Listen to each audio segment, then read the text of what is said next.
Yeah. Now, last time I was explaining the Pakistani plan Right. for 1965 and how a major was caught in the Bhuj area, Pakistan, Hmm. Bengali officer, Hmm. who told us what was happening. Yeah. It is if we did not know, we did know, because the information system between Pakistan and India, if I might say the word, anything that is typed in the army headquarters top secret of India or Pakistan is within 24 hours available to the other side. Okay.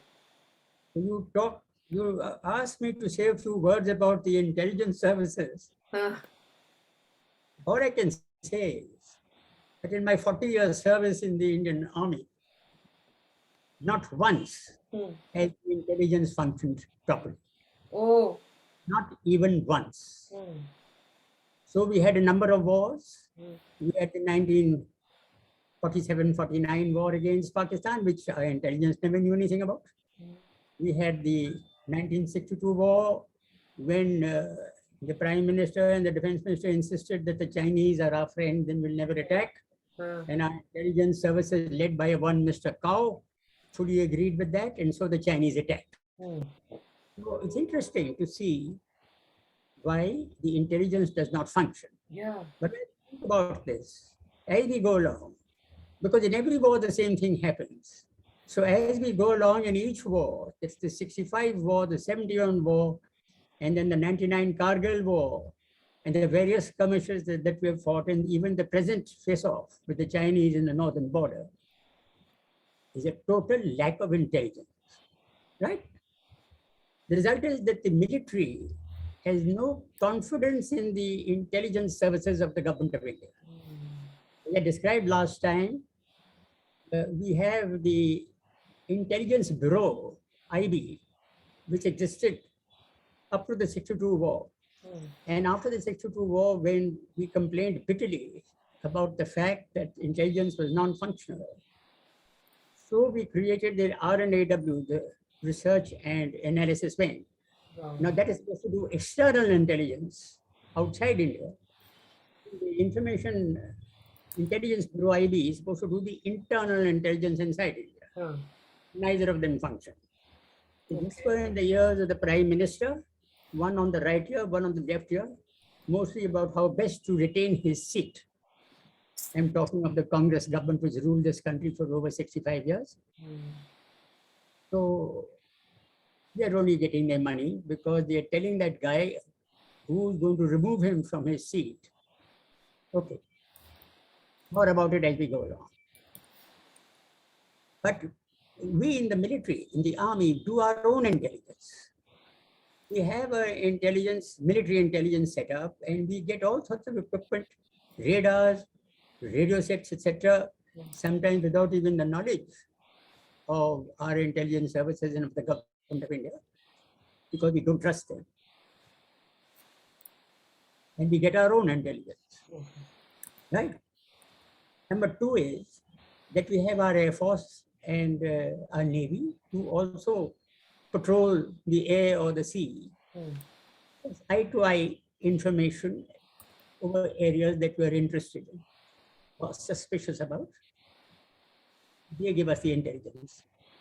And then we have military intelligence people who many times cross the border after changing their, you know, visual features, etc., to go and join the other side and then keep on passing intelligence to you. The other side does the same. It's no big deal. Now, coming back to the 65 war, because I think we have to finish this war, it's very Yeah. interesting. Why it is an interesting war is because India was unprepared. Hmm. We had both the superpowers that United States of America and the Soviet Union not too close to us at that time, 1965. And we had Lal Bahadur Shastri, who was not considered much of a man to be prime minister. And as I explained, the Indian Army and Air Force was much weaker on the ground Hmm. along our western borders. because we were trying to raise 10 new divisions in the northern border after the Chinese attack of 1962. And with the result, we were 1/3 of our forces from the western defenses had been removed for the northern border. So each division, which normally has 3 brigades, had only 2. That also many times short of the number of battalions. For instance, a brigade should have 3 battalions. Many of these brigades had only 2. Okay. Now, when General Chaudhary, I must say that General Jain Chaudhary, when he was the army chief, he was the chief during the 1965 war. He's a very, very sharp in the head in regard to strategic planning. And I was extremely impressed. Of course, he belongs to my regiment. And I was very, very impressed with the way his mind worked. And so we got information that a large number of tanks, I told you this about this last time. Pakistan was getting a large number of tanks, but the Americans and others told us that, their old tanks are old and we have replaced them.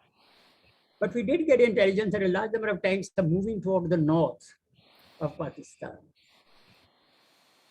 Nevertheless, we never realized that they had raided a huge armored division with these new tanks being brought for replacement of so-called old tanks that have been given up, which meant, Nivedita, that they had not actually done good, hard training. You have to train hard. As a tank crew, you have to coordinate all the 3 or 4 men inside the tank in such a manner that they do things without you giving them orders. 4 men inside a tank, they function according to the mind of the commander, right?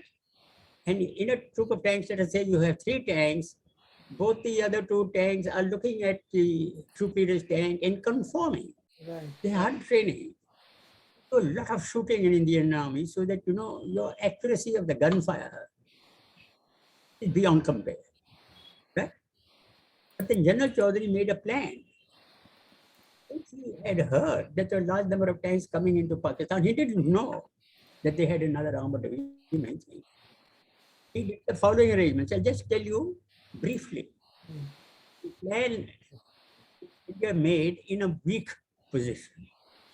The first thing was that he decided that the infantry was so weak, there's no point in trying to defend the Indian border against a Pakistani attack because you will not survive.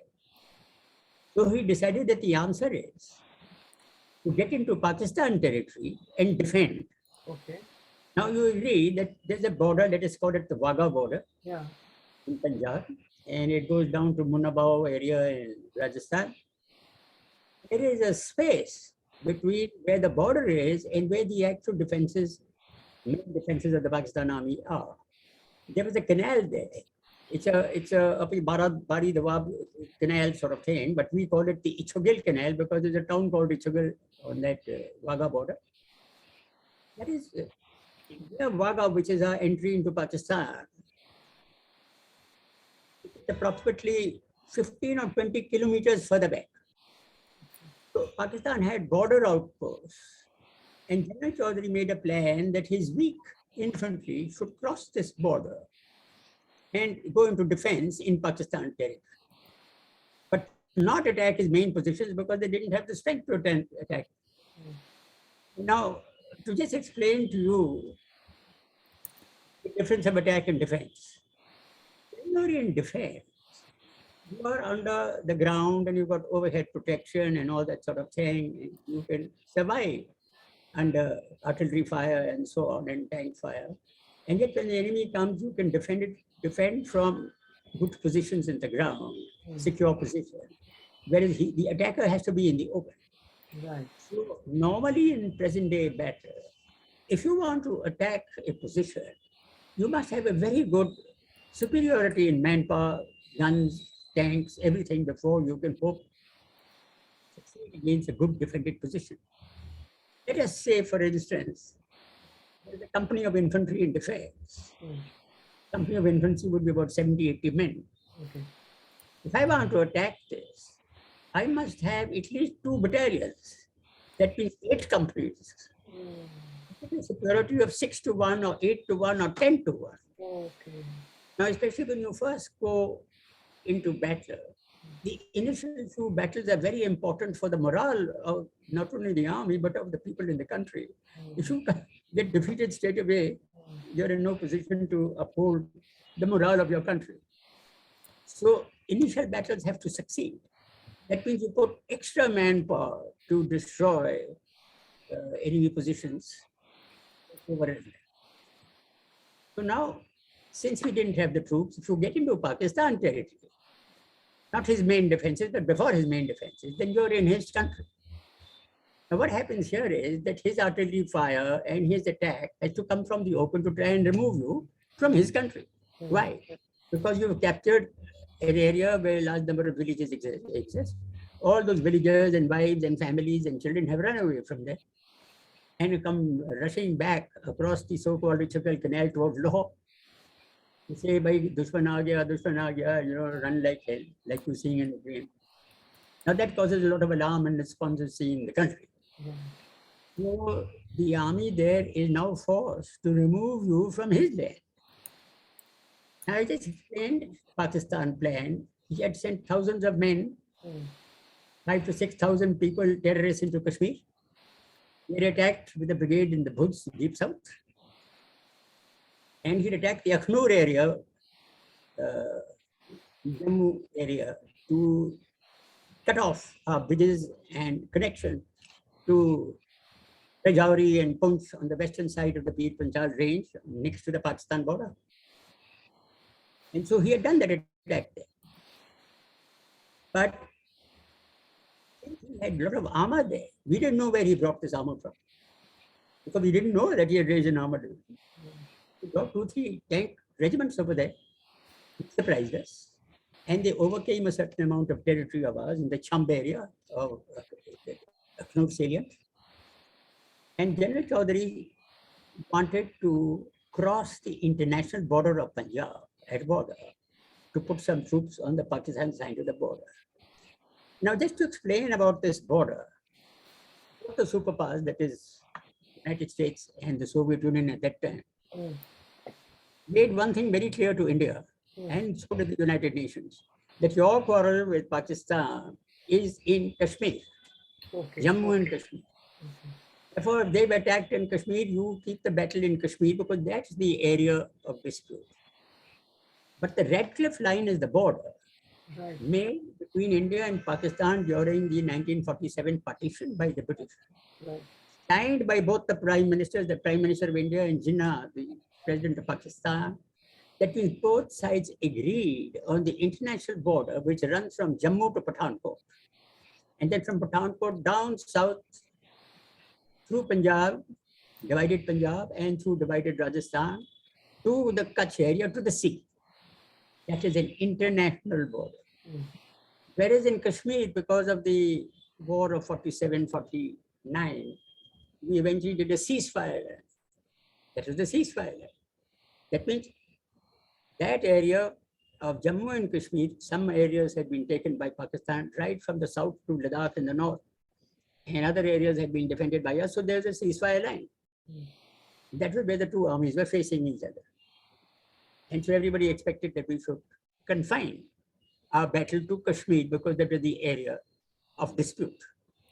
Now, one thing more that I must tell you, that the Americans were looking at Great Britain, to advise them on how to manage this conflict between Pakistan and India. And the British were supporting the Pakistanis. In fact, they are the ones who helped Pakistan plan to bring so many raiders into Kashmir. And they are the ones who felt that certain areas of Kashmir, which are very important strategically, should remain with Pakistan, because he's the guy who listens to orders and does what they want. Whereas the Indians, with the devious Hindu mind, will say a lot of things but never do what the West wants them to do. Because we have a parliament and we have an independent government, so we want to take things to our cabinet and through the parliament before we decide to agree or not agree with somebody who is asking us to do certain things. So we were out of control, in other words. So the Americans also sided with Pakistan in this matter. Right?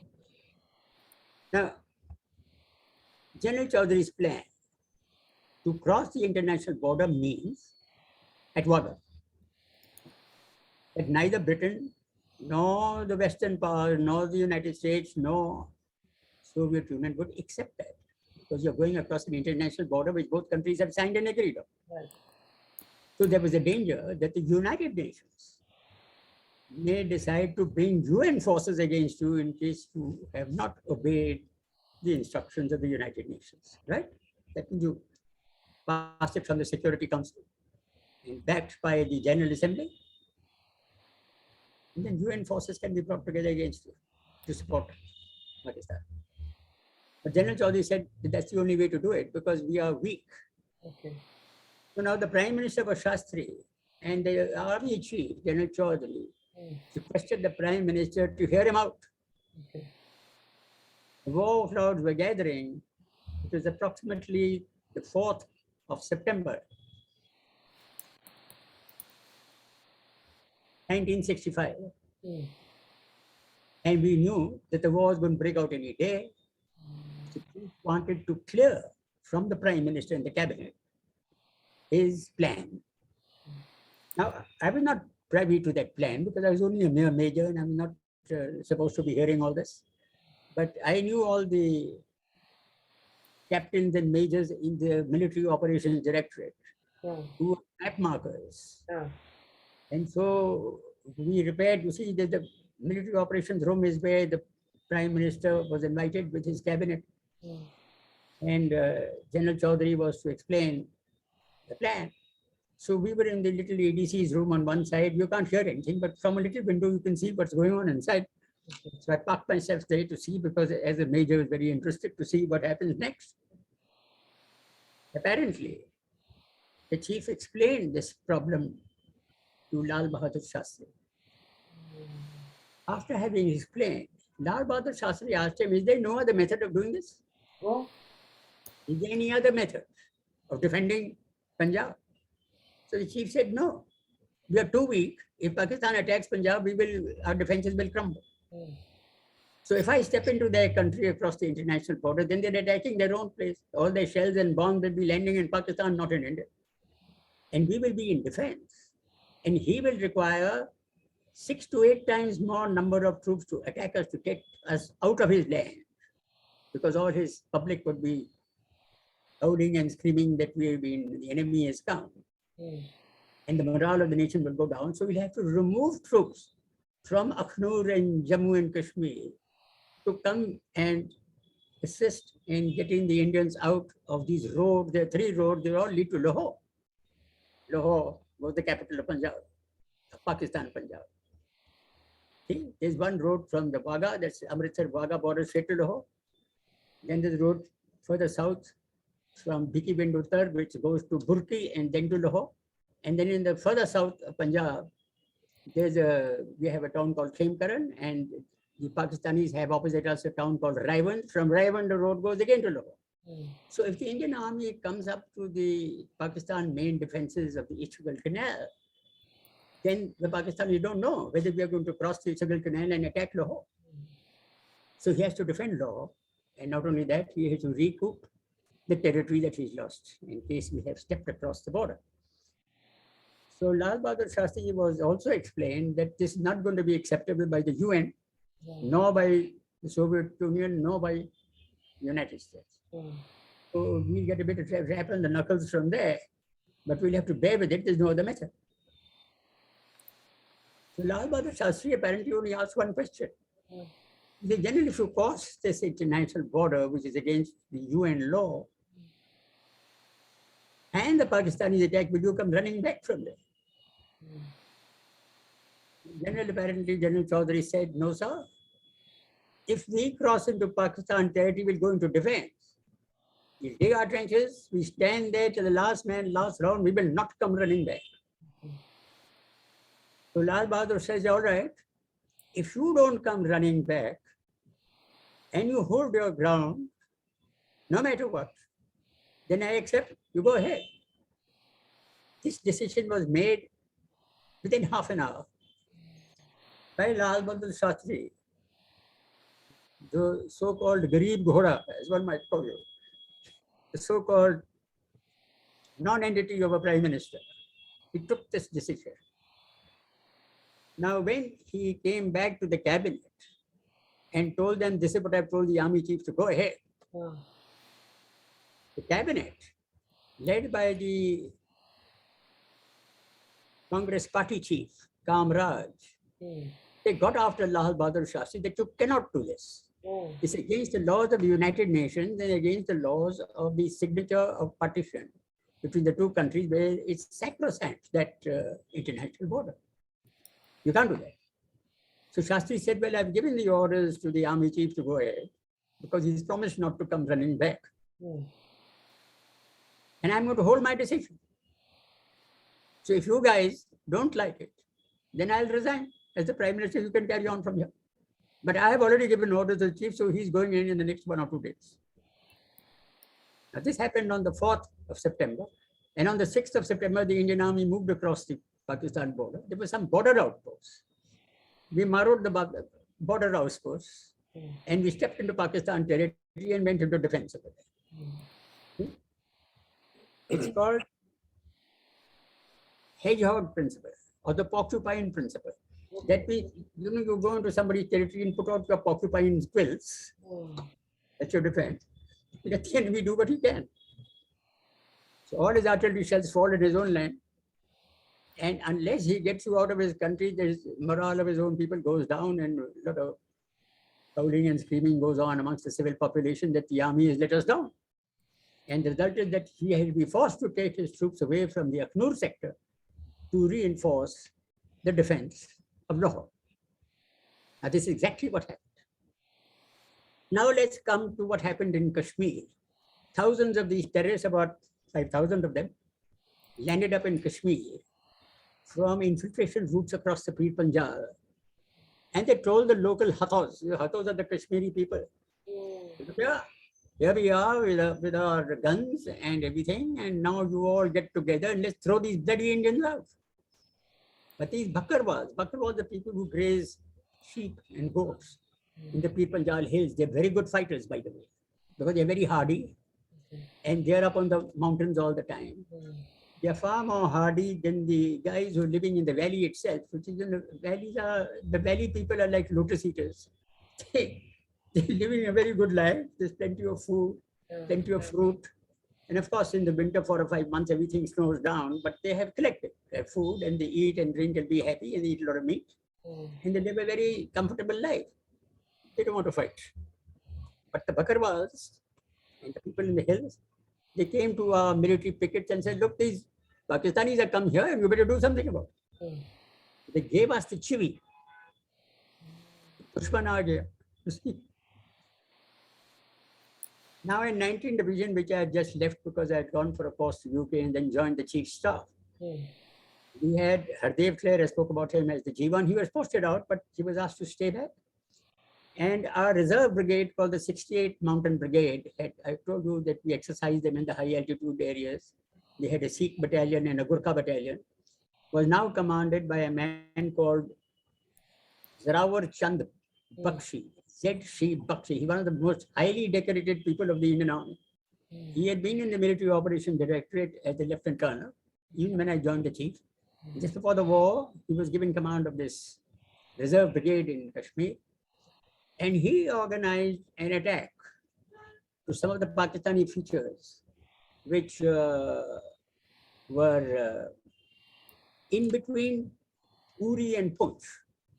Now, Uri is in the Kashmir Valley, as the Jhelum debouches to the Muzaffarabad area of Pakistan, held Kashmir, and then joins the Jhelum. I mean, the Jhelum is joined by Krishan Ganga and it flows down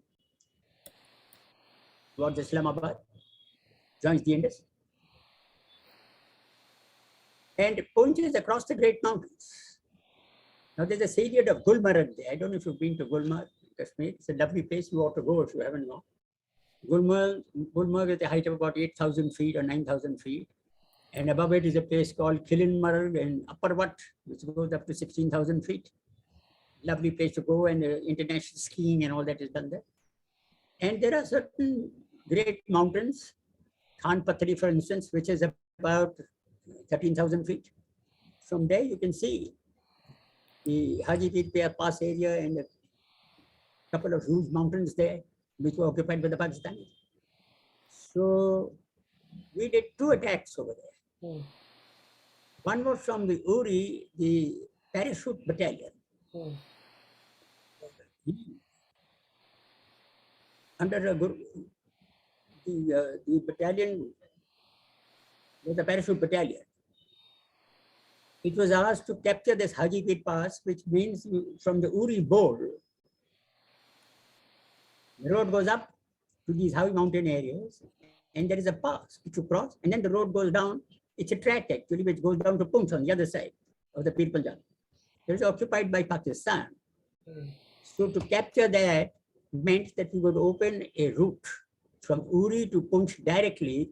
Otherwise, from Uri, if you have to go to Punch, you have to come all the way back to Jammu, and then from Jammu, you have to go to Punch, which is a hell of a distance.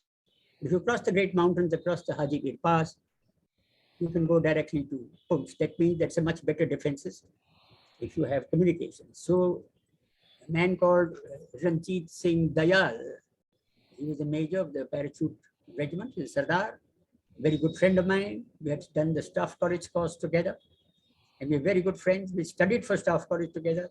So Ranjit Dayal did the attack with a company of parachute people and took this Hajipir Pass by storm, killed the Pakistanis there, killed the whole battery of enemy guns that was supporting them, and captured the place. He got the Mahavir Chakra, which is the second highest award for operations against the enemy. It's the second highest decoration after the Paramveer Chakra. Meanwhile, Zorawar Chand Bakshi attacked the Badauri feature, which is just short of this, a huge feature, with his brigade and captured that also. That means we took a lot of territory that was between Uri and Punch, you see, which belonged to Pakistan. They had a salient over there. And meanwhile, the Bakarwals and others were supporting us, so we rounded up all the terrorists that came and killed a whole lot of them. I think most of them got killed. Some of them managed to run away and run back to Pakistan. So the Kashmir operations of Field Marshal Ayub Khan of Pakistan became a miserable failure. Right?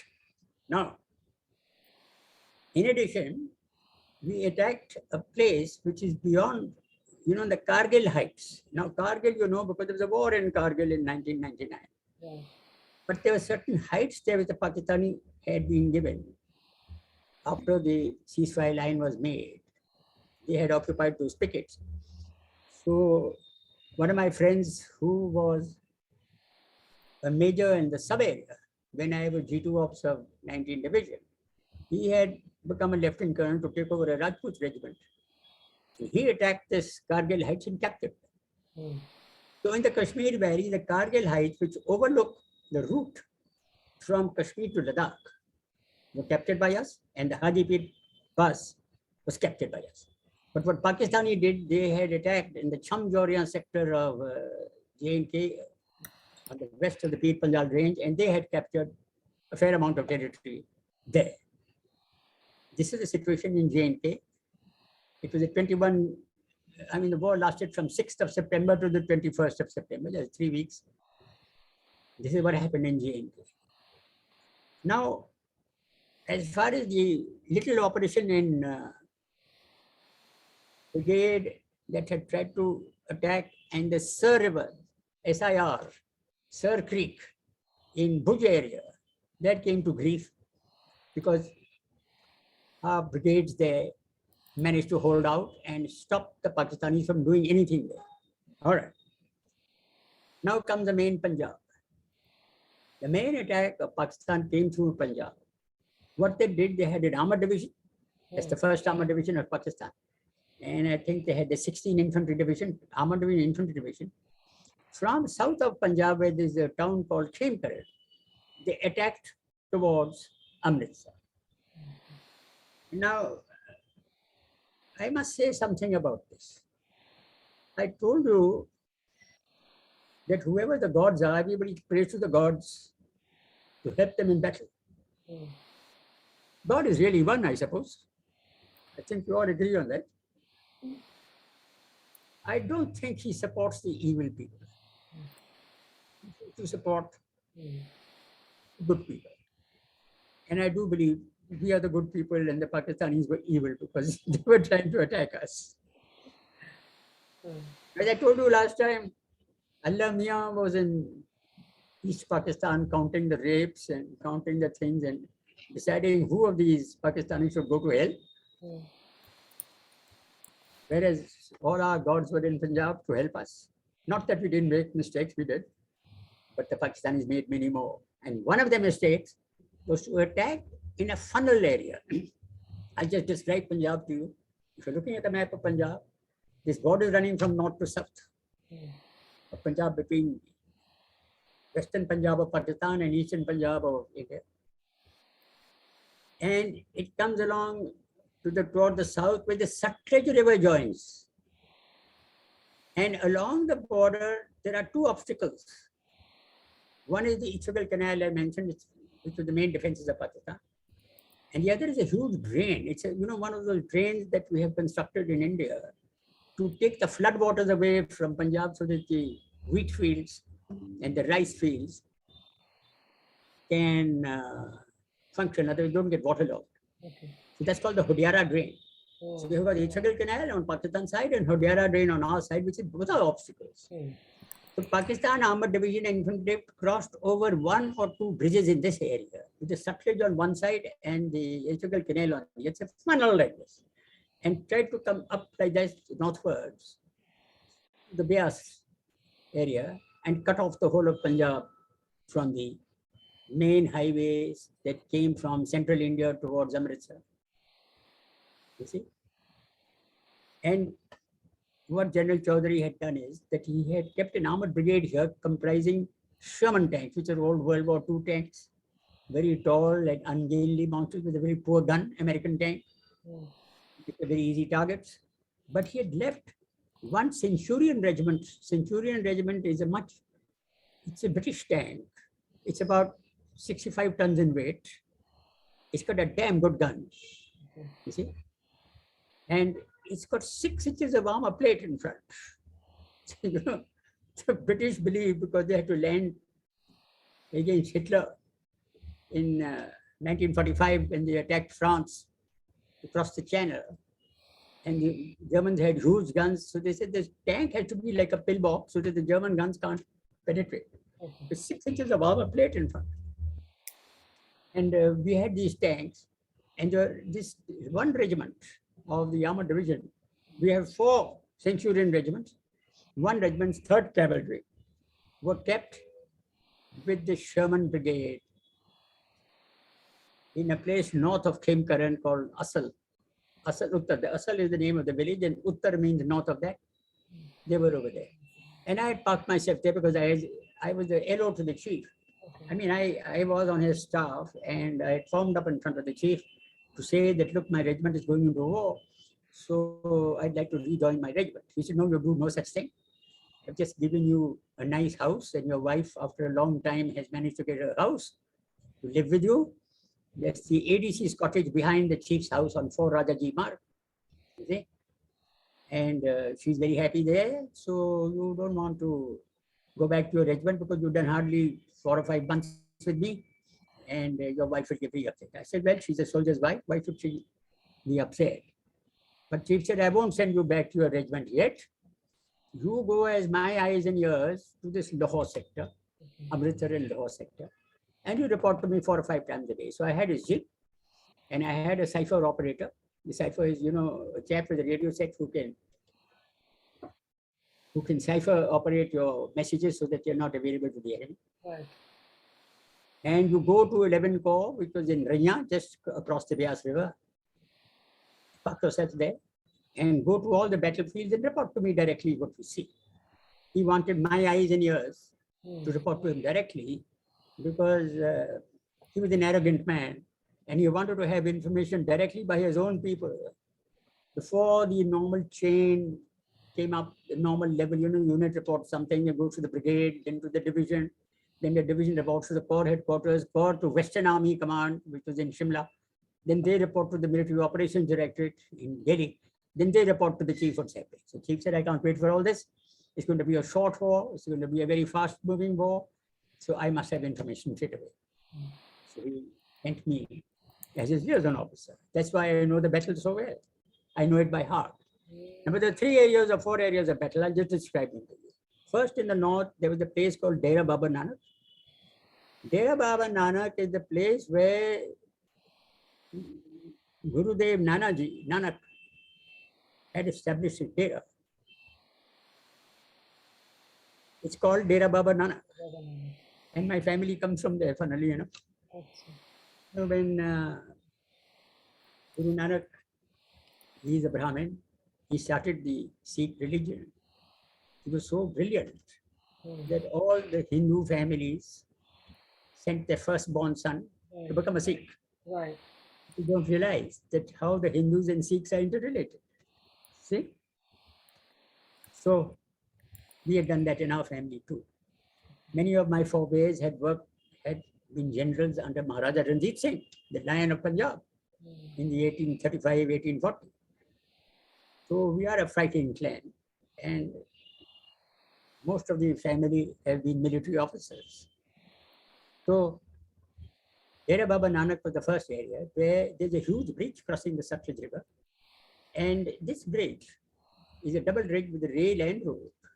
And that salient, when you cross the river Ravi, and you come into Indian territory, was with Pakistan according to the Red Cliff line. I told you the line of conflict. Right. Ensure that there would be a conflict every time. So the Pakistanis should cross this bridge. So we had a number of battles there, which I actually saw with my own eyes. And there are a lot of details here, which I won't go into. Otherwise, we'll be going on and on. And anytime you want further information, I can give it to you. But Dera Baba Nanak, the Pakistanis easily going to cross this bridge. It was in their territory. So our side decided we put a brigade over there to capture the area of the bridge, which is on our side. See? And we did that. But then the Pakistanis came across the Ravi River and recaptured certain areas there. That caused a lot of alarm and despondency all around. And a number of reputations of battalions and unit commanders went for a 6, including the brigade commander, but he kept to change. And we put a fresh battalion there and fresh brigade commander, and then re-counter-attacked and captured this place. There's one little story I must tell you here. Pakistanis are very cruel to people whom they capture. They cut up the bodies and cut off the private parts and shove it into the mouth and all that, because they think that if you mutilate the bodies, the enemy would be full of alarm and despondency and fearful. They don't realize this, that our anger develops 100% more when we find ill treatment of dead bodies by the Pakistanis. Many of our soldiers, when we are coming into the counterattack, which was succeeded, said we will do the same to them. But the Indian officers explained to them that we are a superior community. We don't do this. We have to set an example of how to fight fair. You never mutilate a body, you treat it well, you give it full